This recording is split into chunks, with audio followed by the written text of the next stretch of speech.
కరుణించి తపస్సుకు మెచ్చి స్వయంగా అన్నపానీయాలు అందించారు. ఆ తపస్సుకు మెచ్చి ఆ గురువు గారికి అందించి తపస్సుని కొనసాగించనిచ్చి పూర్తి ఆత్మజ్ఞానాన్ని, ముక్తి మార్గాన్ని, మోక్ష ఫలితాలన్నింటినీ ఇచ్చి ఆశీర్వదించి ఇది మొత్తం మళ్ళీ నమ్మిన భక్తులకి అందించమని పంపించారు.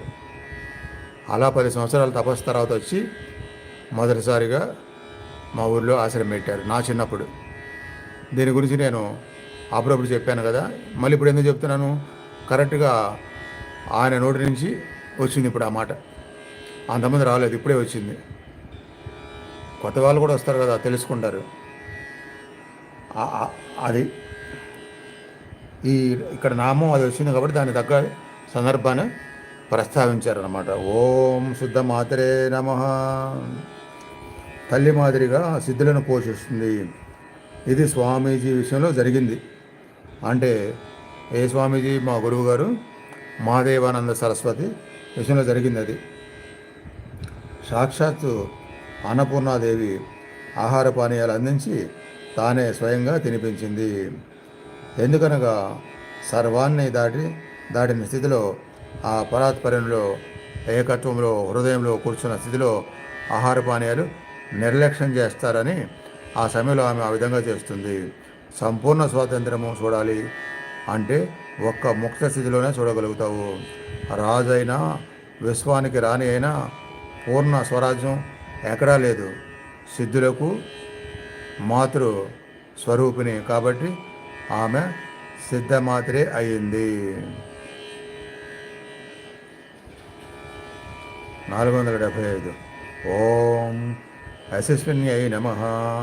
ఆ పరాత్పరి ఋషీశ్వరుల ద్వారానే విశ్వమంతా ప్రసిద్ధికి వచ్చింది. ఋషిప్రోగమైనప్పుడే మంత్రమునకు, శాస్త్రమునకు కానీ ఏ విద్యకైనా విలువ ఋషిప్రోక్తం కానీ విద్యకు విలువ లేనే లేదు. భగవద్గీతకు ఋషి వేదవ్యాసుడు, భగవాన్ వేదవ్యాసో ఋషి. ఆ మా గురువుగారు అంత గొప్ప తపస్సు చేసి అమ్మవారిని సశరీరంతో ప్రత్యక్షించుకొని అమ్మవారి చేతి ద్వారా ఆహారాన్ని నోట్లో పెట్టించుకొని అంత పునీతమయ్యారు. కాబట్టి ప్రతిరోజు నేను ఆ ఓంకార డిస్టెన్షన్ హీలింగ్లో ఆ గురువుగారి నుంచి శక్తిని పంపించమనే సంకల్పంతో, భావంతో ఒక చేతిని గురువుగారే చూపిస్తూ మరొక చేతిని మీకు గురువు అనుకునే నా చేతిని మీ వైపు చూపిస్తూ ఆ విధంగా నాకు చెప్పారు.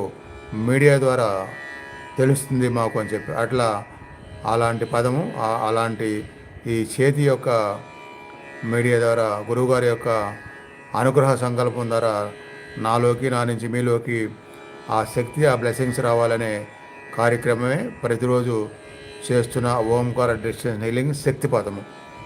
దీన్ని గుర్తించిన వాళ్ళు, నమ్మిన వాళ్ళకి అది అందుతూ ఉంటుంది.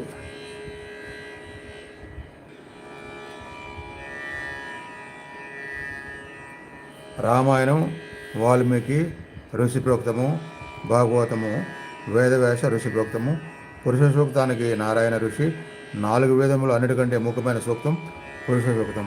ఈ సిద్ధులకు మాత కాబట్టి, సిద్ధులను పోషిస్తుంది కాబట్టి, సిద్ధ విధికి దూతగా పనిచేస్తుంది కాబట్టి ఈమె యశస్విని అయింది. ముక్తుడైన కుమారుని వలన తల్లికి కీర్తి వచ్చినట్లు కీర్తిదాయకురాలు అయిపోయింది. యశస్విని అయిన తర్వాత సిద్ధుల యొక్క మంచితనానికి, యోగానికి, తపస్సుకు, జ్ఞానానికి లోబడి ఉన్నది.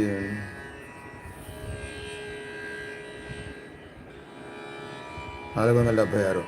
ఓం విశుద్ధ చక్ర నిలయాయ నమః. జీవస్థానంలో కూర్చున్నది.